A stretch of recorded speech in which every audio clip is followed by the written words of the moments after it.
Welcome back to Eintracht Frankfurt, the Bundesliga podcast covering everything there is to know in the English language about Eintracht Frankfurt. Chris here in mid-Michigan. I am well under the weather, so I'm going to rely a lot on my co-host there today, a fellow bro with the long hair, looking good out there in New York. How are the ponies doing in Saratoga, Matt? Travers weekend, baby. It's a busy week around here, so it's gonna be a wild one. Will you be over there at all? Are you hitting the links this weekend? Oh yeah, we just bought the tickets for Travers General's mission, so Good it's gonna stuff. be a wild weekend. I'm excited for it. Good stuff. Well, this is going to be an up and down episode. I know we have one particular subject that everyone wants to talk about. Everyone's talking about. It's on your feeds, it's on my feeds. There's no way to avoid it. We are going to talk Kevin Trapp, but we're going to try to talk business first, because there's a lot going on the pitch as well, and it's important that we cover that. But we will give Kevin Trapp his time. But let's start, Matt, with a recap. DFB Pokal. Let's talk first about the expectations. I mean, an Enger's side that I don't think anyone really knew much about, fifth division side. Here on the U.S. English feed, the world feed, that kept mentioning the part-time players.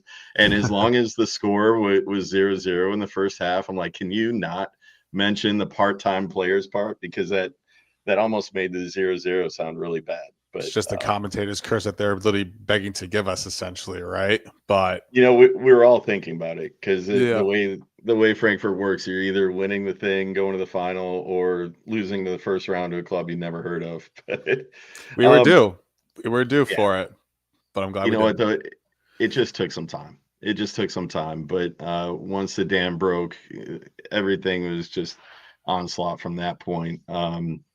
What are your thoughts on, the first time seeing the club in a competitive match? And, I mean, a little bit of a slow start on the scoreboard, but certainly as the second half opened up, I thought it was everything we wanted to see. I mean, it was kind of just pure domination. I mean, it definitely felt like more of like another like preseason game, essentially, But I mean, the lineup I was pretty happy with, having Burkhardt in there, Uzon Bahoya, and getting Doan in there as well right off the bat, which was pretty good because obviously I know Guts is also injured, which kind of puts that into perspective. But no, I mean, we lined up great. I thought, Collins was a nice little piece in the middle there, but we're back with the with having four in the back over there. And no, I think it was a good first test run, get the whole team going. I mean, I thought our benches. I mean, I feel like we have a very in depth bench when Hoyland came in, Knauf came in, Wahi came in. So it's definitely a good showing for the first Pflichtspiel, I guess, as they would say. So it's definitely a good showing for the boys here. Yeah, you talked about the lineup. Certainly not what we were expecting to see through camp in the U.S. with Shkiri going down and now Kotza being hurt. Not the kind of matchup where we'd expect to run out our top lineup, but certainly would have been nice to see Shkiri in there. Goetze being out, and not that we really needed his creativity in this one because the ball's moving everywhere, but you kind of want to see how these guys work things out in year two together, or work guys like Doan and with Goetze feeding him. I think there's a lot of potential with these combinations. Were there any that stuck out to you? I thought it was interesting seeing Doan be as active as he was. It felt like Hugo Larson kind of took a back seat, and some of that's just trying to figure out how things are going to work. He's been in camp for a week, 2 weeks, so it's not like they've had a lot of time to work together. But Larson, was really our most effective person in that part of the pitch last season. But if Doan does what he did this week, hey, big things are possible. I mean, he took almost every. I think he took every corner that we had. I mean, Yeah. he was very very active. I mean, yeah. I mean, I think he also just needed just kind of that showing, like, hey, like I'm here, I've arrived, kind of situation. Like I'm here on a Champions League team now. So it's well, I guess he was technically in a Champions League team last year, but um it's no, I think he was the standout. Obviously, I mean, obviously the spotlight was a little bit more on him, starting right off the bat, after being transferred a week later. So I thought he had a very very good showing. I thought Bahoya had a really good showing as well.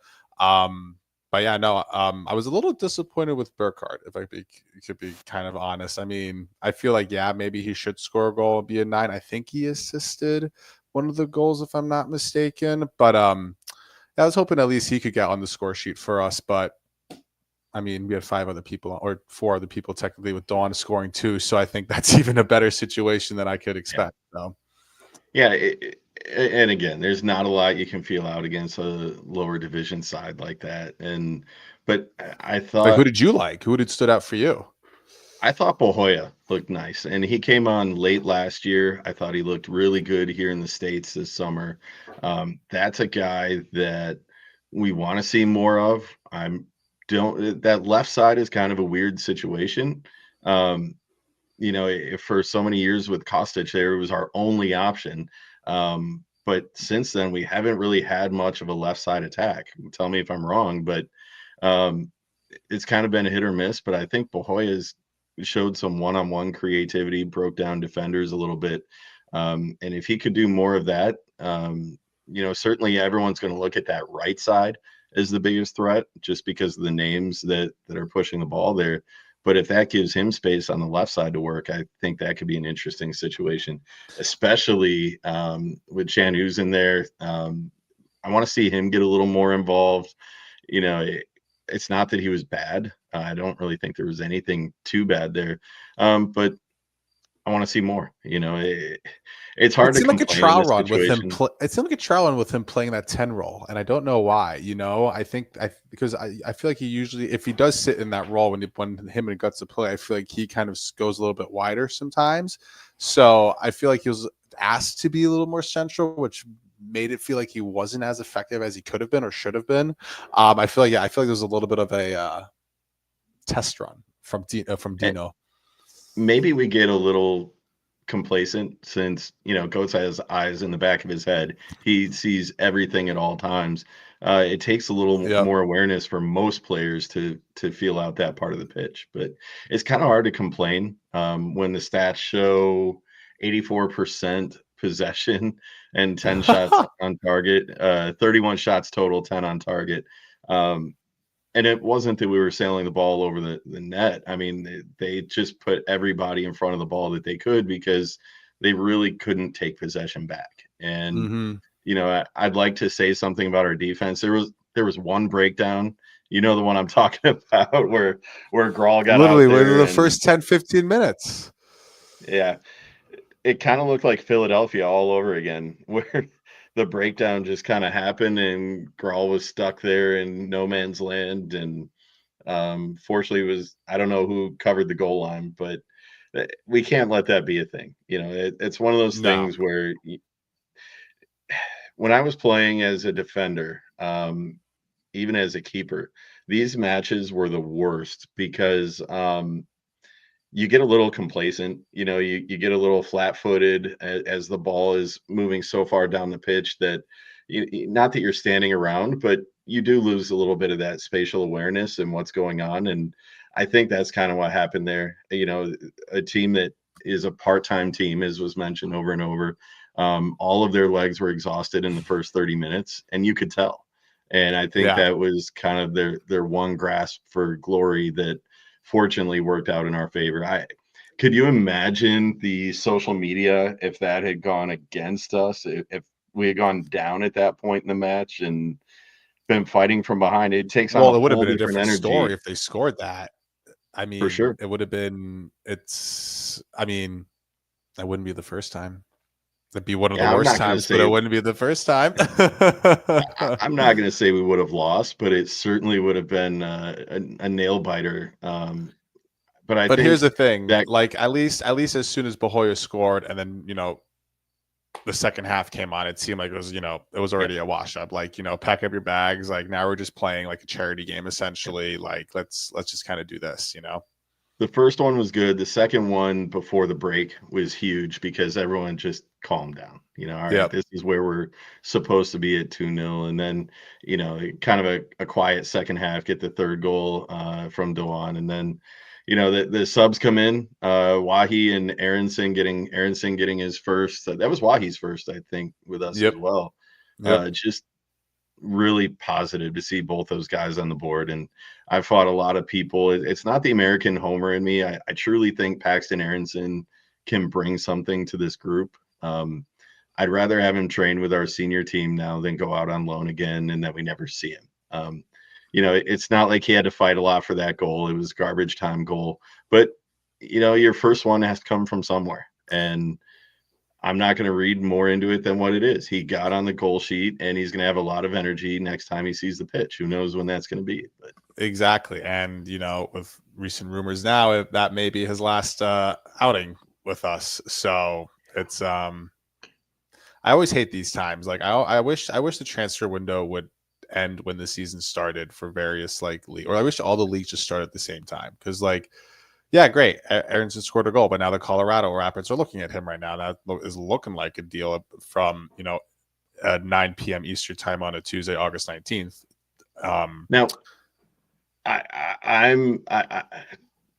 I just saw the rumor before we went live. What is the status of the rumor? What's the nature of the deal? Because with the summer season here in the States, would he come back to us in November or October, whenever their season is? That is a wonderful question. As I'm going to filibuster here a little bit to make sure. Well, while you do a little bit of Googling, since we are live, I'll do a little bit of promotion. As you can see on the bottom, I am running our live stuff from, back in Philly, so ignore a lot of that. But certainly like, listen, subscribe on your preferred platform. We are debuting a new series. If you haven't checked it out, check out your podcast platform right now. Brian's got a new series out. Before each home match, Brian will interview a person with a Bundesliga knowledge, whether it's a certain club or Frankfurt historian, let's say. But the new series is called The Opponents, and it features our upcoming home opponent. So this week's feature is Werder Bremen, talks about a specific match from the 1990s, kind of the pivotal moments against certain opponents that shaped Eintracht Frankfurt as they are today. So, Matt, you got as I stalled for you there, you got something for me? Yeah, and it's getting a lot more. I guess I'll start off with the big guy, the name Tom Bogart from Give Me Sport. He pretty much wrote an article now 3 hours ago saying that Colorado Rapids have agreed to a potential club record fee with Frankfurt. Sources say a number of European clubs have been pursuing to sign Aronson, but the Rapids are close to finalizing a deal. The transfer window in the MLS closes on Thursday, so there is potential this happening very fast. So this guy has about 100,000 followers on Twitter or X right now, so that is a pretty good source. And yeah, it's just a lot more other pundits with 5,000 followers. A lot of other people. How many followers you got on there? Let's not talk about that. But yeah, we'll see how that kind of works with Paxton Aronson. I'm glad he got his goal, but we'll see what kind of happens to that stays. But like I said, I hate this whole thing of this whole transfer window. This in this part of the season, now we'll get to Kevin Trapp and all that kind of stuff, but I'm glad that while he scored a goal, because I think especially with how much money we paid for him, which is kind of annoying because we paid less for Burkhardt, and Burkhardt's our starter, but I'm glad that we're getting him more confidence and playing time and stuff like that, so that maybe he could live up to that 25 mil that we paid for him. But like I said, we have a very, very deep bench. We didn't even have Gutso Shkiri in there, you know what I mean? So it's good to see that we have good fucking players. Just simple. It was good to have a late lead where we could put some new guys in there and get them some reps. And that's something that as we play in 3 competitions here, we're playing 3 matches in a 7-day period for most of the fall. We're going to have to rely on that depth. Because match fitness is a very big difference from training fitness. So we need that. With less than 2 weeks left in the European window, I don't think we're done. I would like to see another defender. Where's your priorities at here for Marcus Kroesche as we close this out? I don't know. I think we're pretty good on the defensive side, because even if we play a 3 in the back, we can put Koch, Collins, and then Brown whenever his hamstring gets better. I think that'd be a good little mix-up. Or we continue, or Rasmus Christensen on the right, or we do the 4 with Collins, Koch, Christensen, and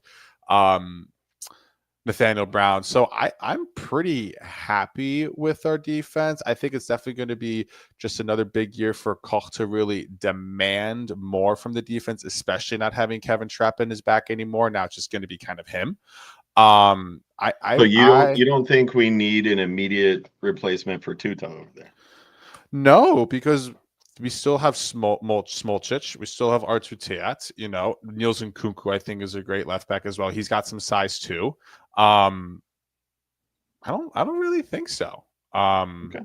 Where would you focus your money if you're writing the checks? Or are you content with where we're at? I'm saying I think we made a lot of moves, you know, these past couple transfer windows where I'm pretty happy with our team because, you know, we have a lot of youth in there, right? We have some seniorship with Batshuayi, with Gutze, with Shkiri in there, you know. I guess you could put Koch in there as well. 29, 30. So we have a good mix of people. If anything, maybe a keeper, a better keeper. So there have been keeper rumors. Before we get into the official Kevin Trapp talk, there have been keeper rumors, and I'm not keeping up with because, frankly, I hate talking transfers, even though I'm supposed to be doing that right now. It just Michael Zetterer is done and dusted. He's already in Frankfurt. All right, there you go. Breaking news. We need watch this. This is fun. Stall for a second. We got like a breaking news thing section here. I don't know where it went. No, we got like a cool breaking news. There we go. Breaking news here on hefpod. So we need like a sound thing too. We need like Tom Brokaw to like announce our breaking news.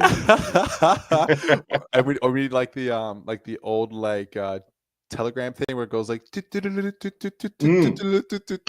that. We'll get Nathan on that. We'll get that audio in here right away. No, Michael Zetterer, Mishat Zetterer is, you know, a Frankfurt player. He signed a 3-year deal, 4.5 million with 0.5 in potential bonuses. And you know, it seems like it was a very, very quick replacement when you know, Kevin Trapp announced his official leave today. So kind of makes me wonder where we are with Santos too, because he's kind of the heir apparent, and you know, rumors being rumors. There's discussions that the club might be ready to look more towards him. That might have helped push Kevin back to Paris a little bit. He's still whether coming or off not a knee that's injury, true, that's my concern. You know, and certainly you have to invest in a quality goalie, not knowing the health of Santos going forward. But that'll be a healthy battle there, and gives you the confidence that you can go with a 1-2 system if you need to, with the amount of matches we have in our schedule this fall. Correct. And people may be shitting on Michael Zetterer a little bit more, but he's actually he's solid goalkeeper. He's 30 years old. He's in his prime, and he helped almost bring Bremen to some sort of European European Cup twice, you know, in back-to-back seasons, last season and then the year before that. So he's definitely good. I mean, he's definitely, you know, held us, you know, accountable for a couple of saves and stuff like that from our strikers and whatnot. But no, I think it's a great back and back replacement. It's just kind of crazy how quickly it all happened with, you know, Kevin Trapp announcing his, you know, departure, and then this kind of happening. So it's kind of like a weird like excitement thing and also depressing sort of situation. So I mean, like I said, going back to your question, where would I put my money in? Probably another goalkeeper. You know, I hear David De Gea could still be out there. Obviously, that's kind of a ridiculous thing, but yeah, I think we should get another young goalkeeper, somebody who could be a nice, you know, a Stamm player for us, like Okan Nikolov, you know, Kevin Trapp, like who's the next third person for us. So you don't like Jan Skral and his AARP card sticking around? That's not your cup of tea? No, he's a great guy, you know, great person, all that kind of stuff. But, you know, great trainer, you know, great guy keeping our keepers in the head. But I mean, will he ever make another mistake like that this season, like he did against FGAS? Probably not. But, you know, I like to see somebody a little bit younger in there. Call me ageist. Yeah.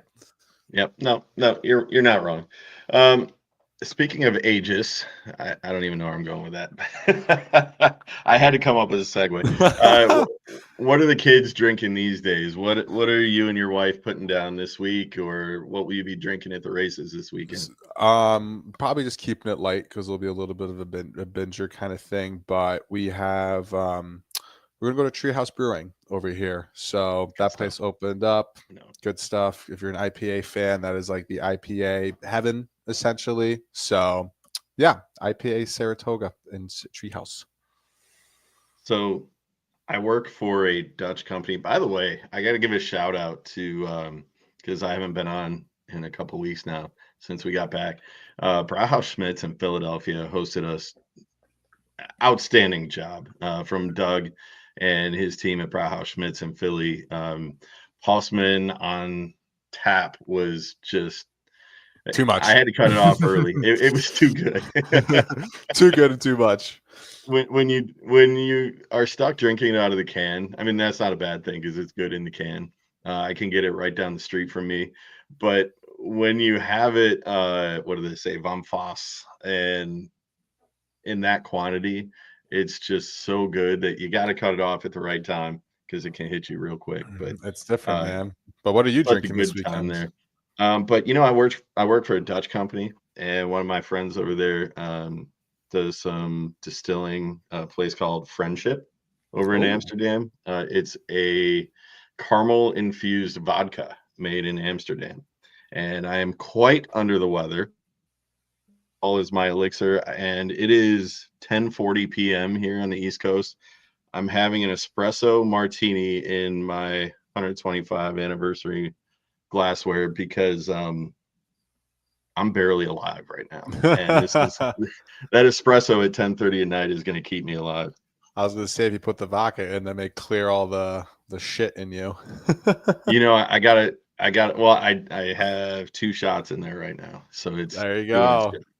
There you But I go. got to clear the system out before college football starts. That's when the drinks get very specific as the football starts here in the States. But yeah, good time drinking then. I can't wait to hear how the races go for you. I'm sure you'll have some good stuff you'll be sharing. Hell yeah. What are you gonna drink for the game though? That's the muy importante.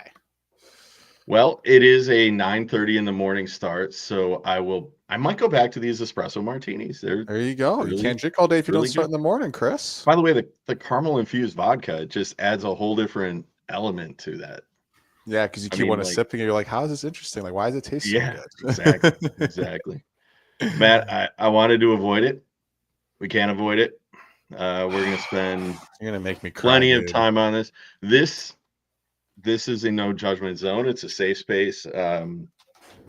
I've had emotions for a couple days over this, and it's not something I want to do. Here's the thing. I'll start this off, and then I'll let you go next. I don't attach myself to players in this sport because they move on way too quickly. Um, whether they're good or bad, or they're great people, rarely do they stick around too long. That's just the nature of the sport. It's not like baseball or football here in the States where guys sign 10-year contracts and your contract is a contract. um, I don't even know why we put terms on contracts in European football anymore because they just don't matter. But um, I've followed this club for 30 years, and I went to my first match in 2014, 13, 14, 14. And Kevin Trapp was in goal. And he was a young Kevin Trapp. I don't even think he could grow a beard then. Um, Young lad from Kazakhstan. I feel like this is an end of an era for this club. We went through the Alex Meyer transition, another club legend who put in a decade or so. And eh, there's always points that you mark generations for your club. And this is certainly one of those. When he went to PSG, uh, it was a no-brainer move up because it was PSG. It was more money, and he had earned the right to call a shot. At that time, that was a major upgrade for him. And I applauded him for doing that. And when he came back, we knew exactly what we were getting. It was not Luka Jovic 2.0 or any other player that's come back for a loan or a re-signing. This, you knew exactly where Kevin Trapp was in his prime, and we got that and more. A phenomenal glue guy on the pitch in the locker room. I don't believe we win Europa Cup without him. Um, Not a I mean, shot. so certainly we don't qualify for Champions League this year because the amount of stress we put him under, even rushing him back, I think a little bit from injury last year, um, to come back and help secure that qualification. There's just not enough praise out there for the guy. He's truly, truly one of the great legends in this club's history. Give me your thoughts. I mean, I don't even know where to start, honestly. I mean, I'm going to start off by saying whoever is, kind of saying, oh, he like did it too late and everything like that. Like, we got an immediate replacement for him after that. Like, he's going back to his wife in Paris. He's going to be a Louis Vuitton model. Like, it's a no brainer for him. Like, he's going to have a job after all of this. Like, it's a no brainer for him, and he's more than well deserving to, have his outing whenever he wants to be out. But you put the nail in the coffin right there. It's like an end of an era. Just because, like, for me especially, like, I didn't grow up with like the Charlie Kerbals, Jurgen Grabowski, Bernd Nickel, none of those guys. But like my guys were like Okan Nikolov, Alexander Meyer, the freaking the Greek boys of Anamatidis, Gekas, I'm forgetting the defenders guy, but then there's also Sebastian Jung, Sebastian Rode. And then, then there was Kevin Trapp. And he pretty much stood for everything what he did. Like he helped us get to Europa League final. He got us to the Champions League. I mean, without his penalty save, without his, his one-on-one save, like we wouldn't be the team that we are now. So, and I think him staying there for as long as he did with us, and then especially coming back, just try to show the true testament of, us as a club, our culture and everything like that, and how that kind of brings that onto the field. So it makes, I mean, I'm not old at all, but like it makes me feel fucking old because now like I don't even think there's any German players besides Burkhardt on there anymore. You know what I mean? So it's not that that's a thing at all, but it's nah, man. I mean, and I think I've shed all the tears already watching all the videos and stuff like that, which the Frankfurt marketing team did an absolute amazing job. I mean, I'm kind of choking up here a little bit, but it's dude, it sucks. It sucks, but you can only, you kind of wish you lived. You kind of what's that saying where it's like you wish you knew you were in the best moments when you did and stuff like that. And we did that with Kevin, which was awesome. That line from The Office, you wish you knew you were in the good times. yes, thank you. Yeah. You know what? We've talked a lot about guys that transfer out and then you never hear from them again. The grass is always greener on the other side. They get over there and realize, oh, my career kind of peaked in Frankfurt. Did I make a mistake leaving? Kevin Trapp did not make a mistake when he went to PSG. It was the right move to make. But then when it came down to the battle there, and he was being paid too much for the amount of time he was going to get, and it was clear it was time for him to move, there was no hesitation. He knew where he wanted to go, and both parties on both sides were willing to make it work out. When he came back in that 2018 season, or 2018-19, it kind of felt like, I mean, we had come off that, crushing up and down into the relegation playoff and then being saved and, a cup victory with Radetzky. But then it just kind of felt like when Kevin Trapp came back, we knew things were going to be okay. It was a whole new energy. Yes. And that's nothing against Lucas Radetzky because he was outstanding for us. But Kevin Trapp had that mentality that's just very Frankfurt. And I don't really know how to explain it. I'm not a German native. I've never lived in or near Frankfurt. I lived in Nuremberg 3 hours away.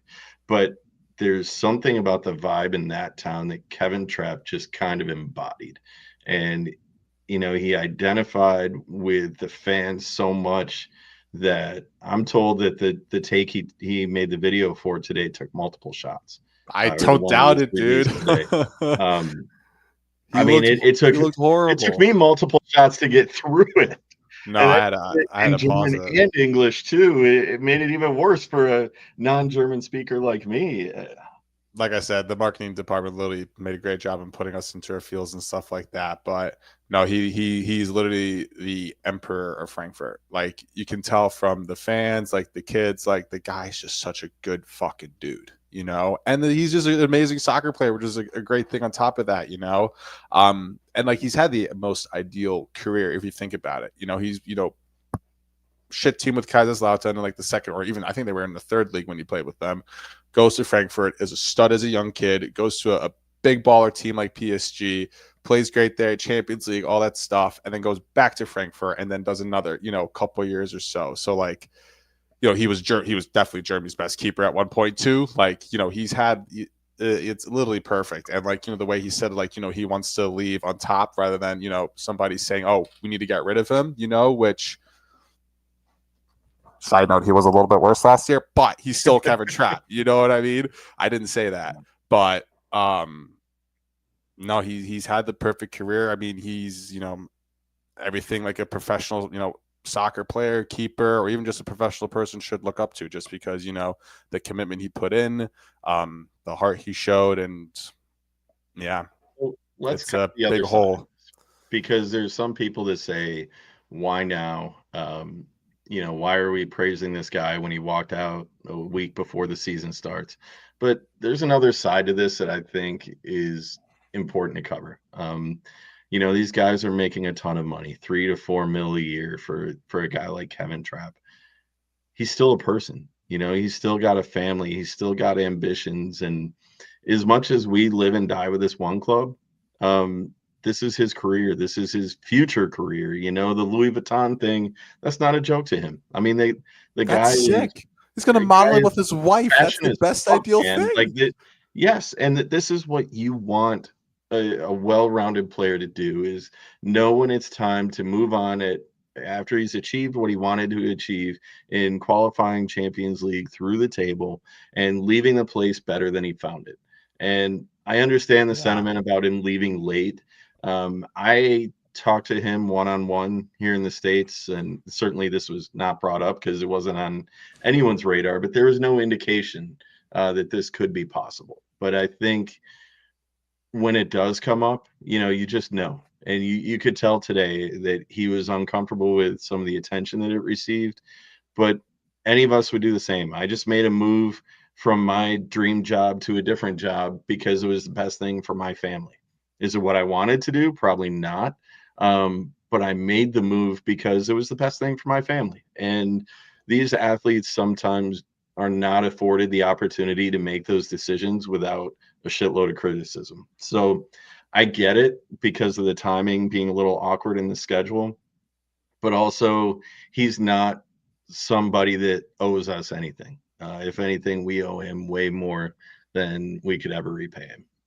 Exactly. Like, this is just a career for him.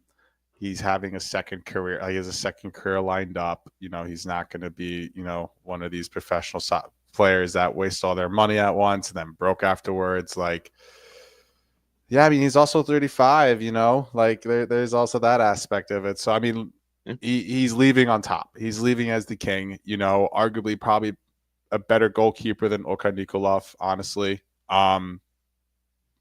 Yeah, legend. Is there a moment for you that will stand out? Your Kevin Trapp moment? Yeah, Europa League, not the one-on-one, not the penalty save, but the one-on-one save. That one was probably like a holy shit moment. Like, this is the best keeper in the world, just simply put. Yeah, I mean, he really in that match stood out to me. I was going to go with the penalty save, but certainly that we maybe don't even go to penalties without that. That's why I'm saying that. Yeah, because if you didn't save that, there would have never been penalties, and we wouldn't be sitting here. Yeah. That was a huge one. I just it's kind of hard, when I'm older than him, because usually your heroes are like older than you, and when your heroes retire or leave, you're like, oh my god. Now this is kind of the first time where, like, one of those hero level athletes for me is younger than me, and at first it makes me feel really fucking old. But the other part of it is like I can't be mad about it because he gave us literally everything. He But put a that's what I'm European saying. trophy on the shelf, and I mean, short of, burning down the stadium on the way out, the guy is, you know, I he's earned mean, his right to call his shot. look at the impact he's putting on a younger man is putting an impact on you like that. You know what I mean? Like that Yep. says, and And what do we talked a lot about guys like Rhoda and Chandler. Chandler's being kept around because of what he does in the locker room, and correct. the numbers of Germans in the squad for DFB and all that. But Chandler is a glue guy. Rhoda was a glue guy, even though he put his body out there more than we ever asked him to. Some of these guys are kept around because of the glue. Kevin Trapp was a glue guy who also brought it right until the last week he was here too. So I think this is unique in that nobody's saying it's time for him to go. We've questioned his health a little more in recent years, but certainly we couldn't question his ability to save a match for us, because he did It's it right great. up in that run last year to get us qualified. I mean, that's the thing. If you knew he was leaving too, he wouldn't be doing the whole U.S. trip. You know what I mean? And Yep. meeting everybody and all that kind of stuff. So, yeah, man. I mean, it's a bittersweet day. You know what I mean? I mean that you can't be mad about it. It's just like, damn, like that's one good time that's over. Because, like I said, I put him together with like Sebastian Jung, Sebastian Rode, Marco Ross, Alexander Meyer. Oh fuck, I could keep going on and on and on. Like it's weird. Like this is the first time where I'm feeling like old as shit. I'm not even 30 yet. Go to hell. But you know what? Onwards and upwards, man. I mean, Yeah. Next guy up, Misha Zeta. Exactly. Now he's And Champions we League have hero. 24 hours to think about this, because there's a match on Saturday against Werder Bremen. He's not And I playing. spelled their name wrong. There's no way he's playing that. I think Jens Karl's going to get the nod for that, and then I think you have to, yeah, and then we'll see how we go from there. But it's going to be interesting. It's going to be an interesting first Bundesliga match. I feel like we haven't started a Bundesliga match at home in a long time. Well, let me ask you this. I mean, this might be a good thing. Kevin Trapp leaving when he does, and I'm going to try to segue this into our match preview. If this was hanging over everything in the last days of the transfer window while we're trying to play at home, get off to a strong start, it could certainly be a distraction.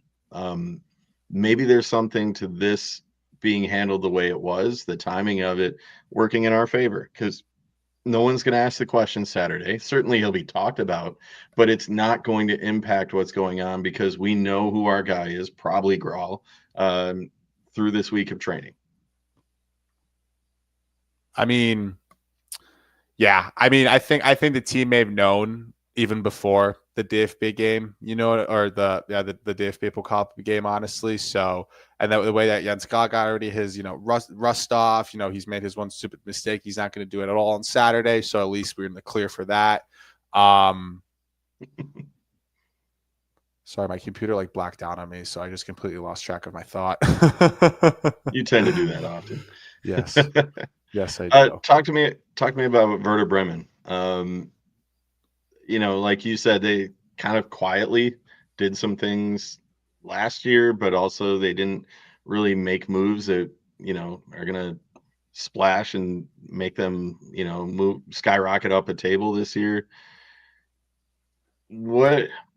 I mean, they're not going to be the same team as last year. Yeah, that's for sure. No. But these are the worst matches to open up against, because you don't really know what to expect. No, correct. And, I really don't know. I mean, they're gonna have Koulibaly back there again.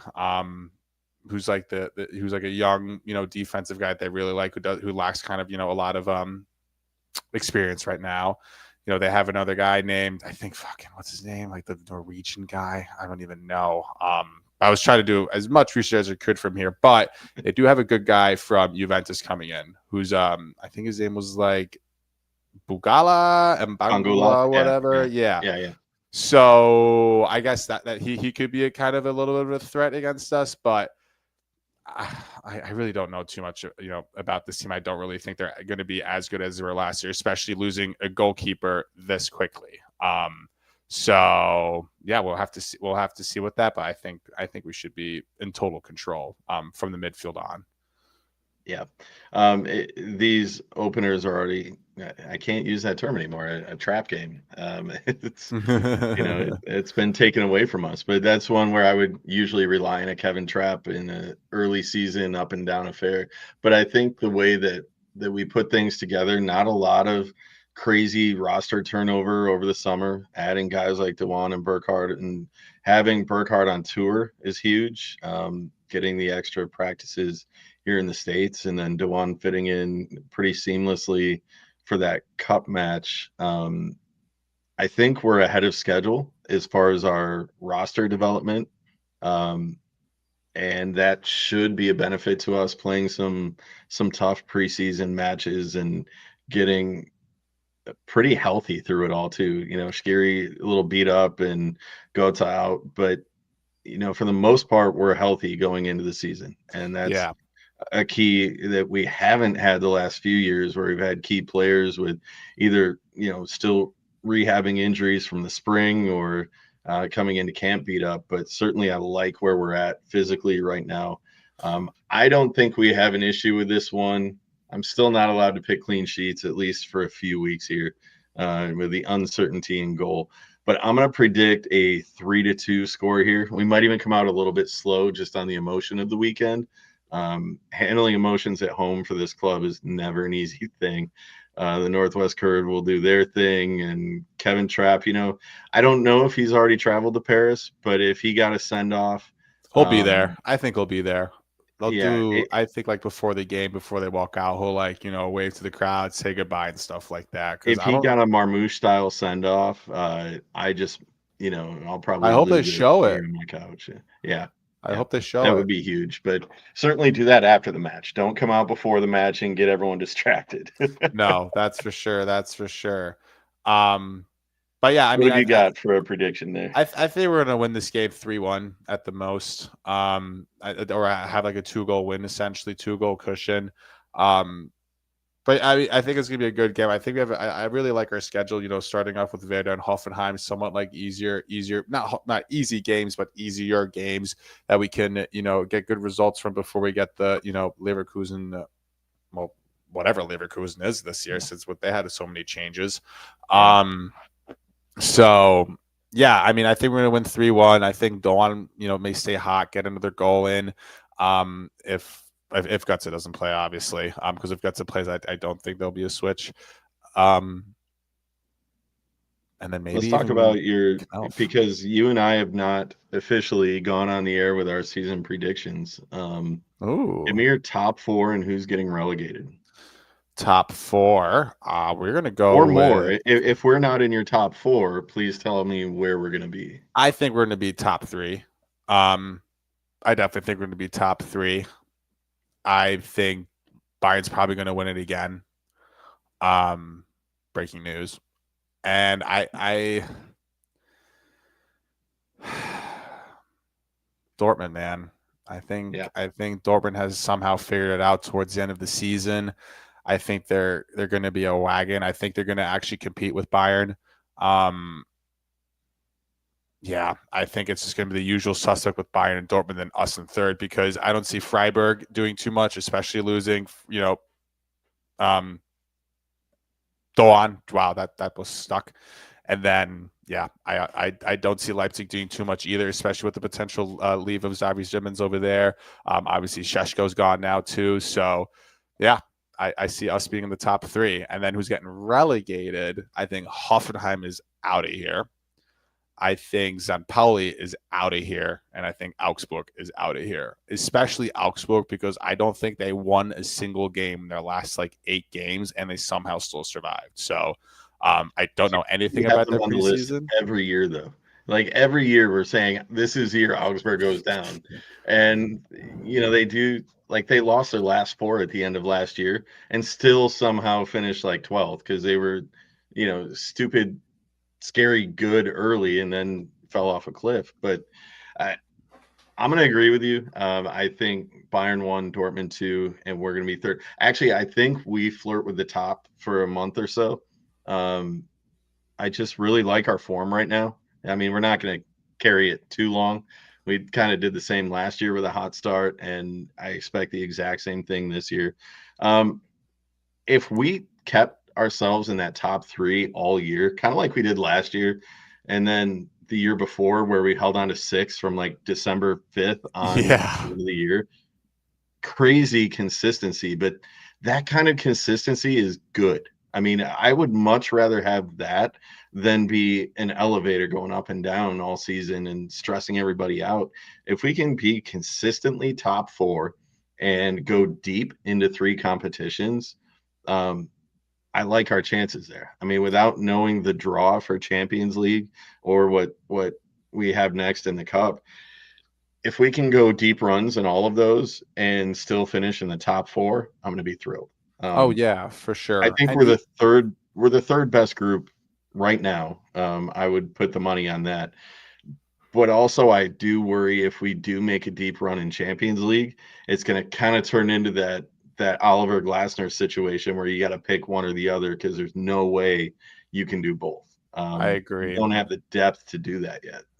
I agree. I mean, I think most of us can say that I'm fine with ditching the DFB Pokal and focusing on Champions League and Bundesliga this year, just Yeah. because we play so well internationally. Like if like I don't know, if we played Bundesliga and like Champions League like atmosphere and stuff like that, I feel like we'd win the whole fucking thing every year.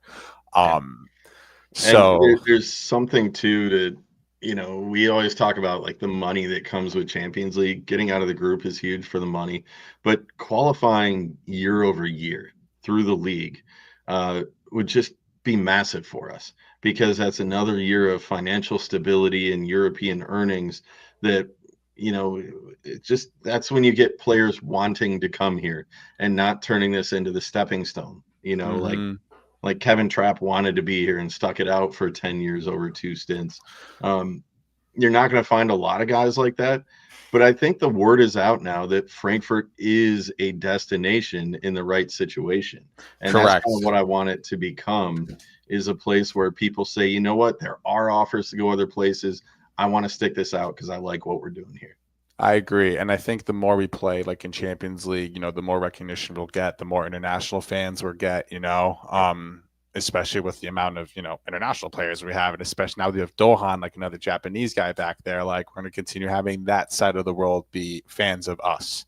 So, no, I'm excited for next Thursday when the draw comes out. I'm excited to see what kind of big teams we play and stuff like that. I'm not sure what pot we're in. We're in the third pot, I'm pretty sure, or like the third tier, if I'm not Yeah, mistaken. it doesn't matter. We're winning the whole fucking thing. It Damn doesn't right. Damn matter. right. How far do you think? I can kind of see us going to quarterfinals in Champions League. I can't really make a prediction without seeing the draw yet. I do like this new format. It's very cool seeing more teams, and the home and away thing with the groups was traditional, but this idea of seeing more teams home and away is I like the variability of it. You can't just be so predictable that you got one easy matchup in each group home and away, and then the other 4 you got to battle it out. You could have 7 tough matchups here, Mm-hmm. and I like the variability that comes along with the new structure. I'm going to reserve a prediction until we see where we are. But certainly I think we can get out of the group or get out of, that first round League with the phase, yeah. amount in league phase. There you go.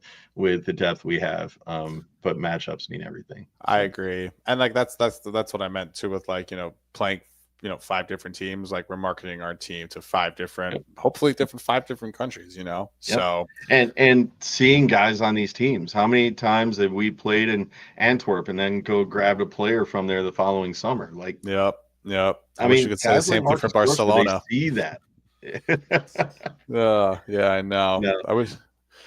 We'll see though, dude. I think we're gonna have a really good season. I think we're gonna really fight for another Champions League spot. I don't feel like a lot of other Bundesliga teams made quite a lot of acquisitions. I think we made decent acquisitions with Doan, burkhardt, and all that stuff. So, and we're a young team. So yeah, Champions League and Champions League quarterfinals, stamp it in there. I'm not stamping anything yet. We'll see. We'll see the draw first. We'll see that next week. And Matt, I love having you on. We're doing this again. You're going to be back regularly. I hope. Yes. I hope life is figured out. That. Yeah, you're not going to Kevin Trapp us, right? You're going to fuck here. No.